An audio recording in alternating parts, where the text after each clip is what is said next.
Penguin Random House Audio presents The Ghost Orchid, an Alex Delaware novel by Jonathan Kellerman. Read for you by John Rubinstein. Chapter 1.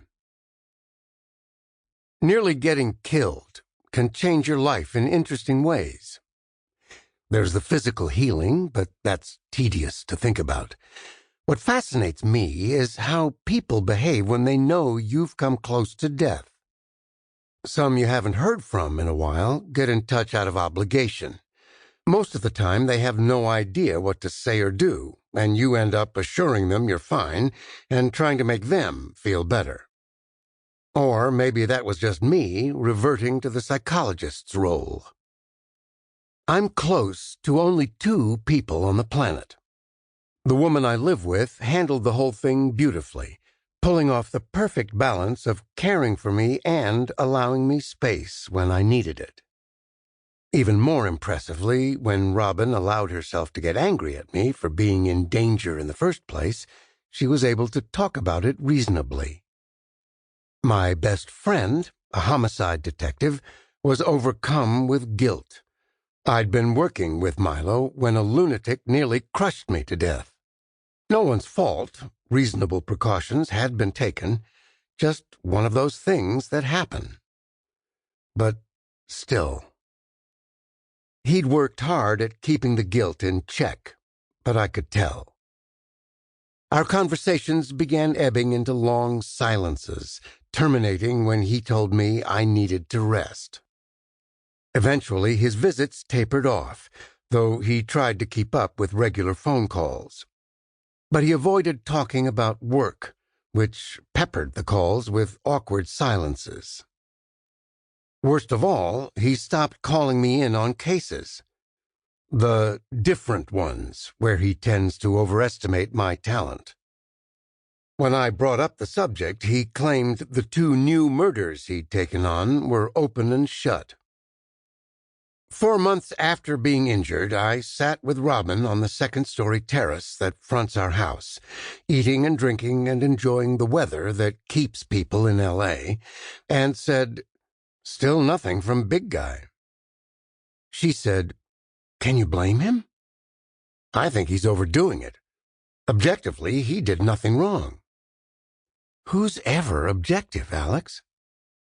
I poured myself another finger of Chivas, the pricey gold stuff I'd never buy for myself, a guilt offering from Milo. Neither of us talked for a while, and I resumed rubbing the big knobby head of our little blonde French bulldog, Blanche. She's also been perfect, sitting next to me as I knitted, silent and patient, careful not to touch the torn muscles in my chest. She's always been a wonderful companion, intuitive, perceptive, more keyed in to nonverbal cues than any human could hope to be. But this was more. She knew something was different, and she cared. Robin said, "All those custody cases came in, but you're still bored." "I could use some variety." "Know what you mean." That surprised me. She said, "Why do you think I do what I do, baby? Every instrument's different. It's not like I'm making the same armchair over and over." I said, "So you wouldn't mind if I diversified, maybe got into macrame?" She grinned and placed her small, strong hand over mine. Her hair's thick, auburn, and curly, and when she's not in her studio, she wears it loose to the midpoint of her back. Tonight, the moon was medium strength, and it gilded all those curls and limned her oval face, her pointy chin. The slightly oversized, milk-white incisors that had attracted me in the first place. Would I prefer if you never got involved in all the ugly stuff? Part of me would. But I'd be living with a very unhappy man. Unhappy fool. She laughed. "Don't tempt me. Anyway, I'm sure he'll call when he really needs you." "I'm not. She poured herself another half-glass of Zinfandel, daintily polished off a stuffed grape leaf. Greek takeout tonight. Blanche had scored bits of rice and lamb. Everyone happy. Except me. I'd been faking serenity for a while, had never stopped feeling incomplete. It took another 2 weeks for that to finally change. Chapter 2. The call came in at 9 a.m. on a glorious Sunday. The familiar voice, tight with battle readiness, but tinged with uncertainty. Too early for you? No, been up for a while. How you feeling? Great. Well, I've got one. Been here since 7:30. I figured maybe... Sure. Also, he said, not far from you, if you're feeling up for it. Back in the old days, you probably could have run over here. I said, give me the address. The trip was 4.8 miles from my house in Beverly Glen. A feasible run, BC, before crushing, but even then I'd have driven because I like to get to scenes fast. I wheeled the Seville down the nameless former bridle path that winds down treacherously from our half-acre, drove south on Beverly Glen past the skinny chock-a-block houses that line the road in our neighborhood, and transitioned to the grand estates just north of Sunset Boulevard.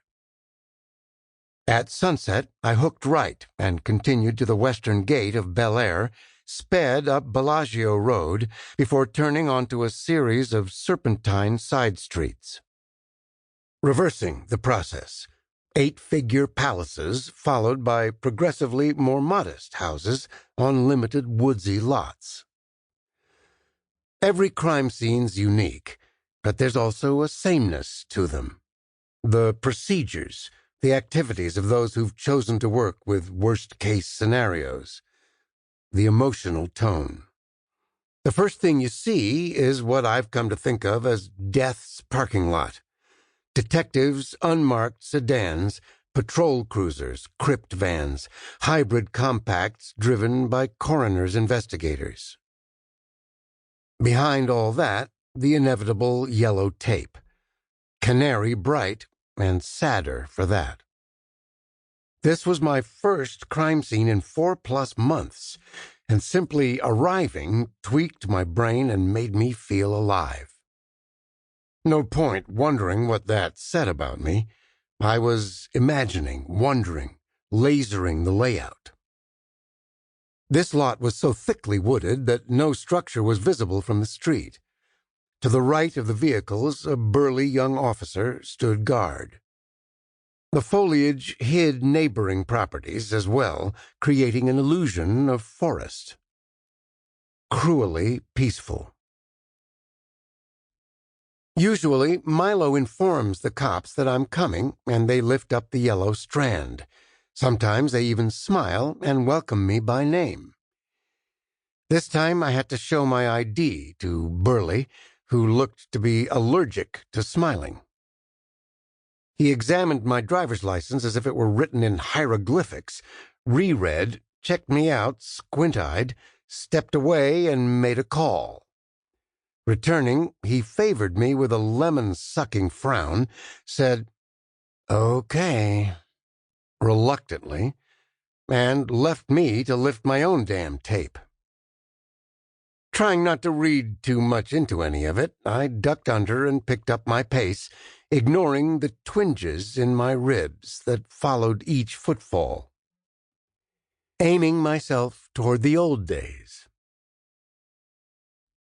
The forest turned out to be little more than a poorly trimmed amalgam of ficus and eugenia, backed by huge, shaggy, silver-dollar eucalyptus. Decades ago, a plague had killed off most of the eugenia hedges in Southern California, but a few survivors remain. The ficus tack-on said someone had settled for a quick fix. Sample complete. Ready to continue?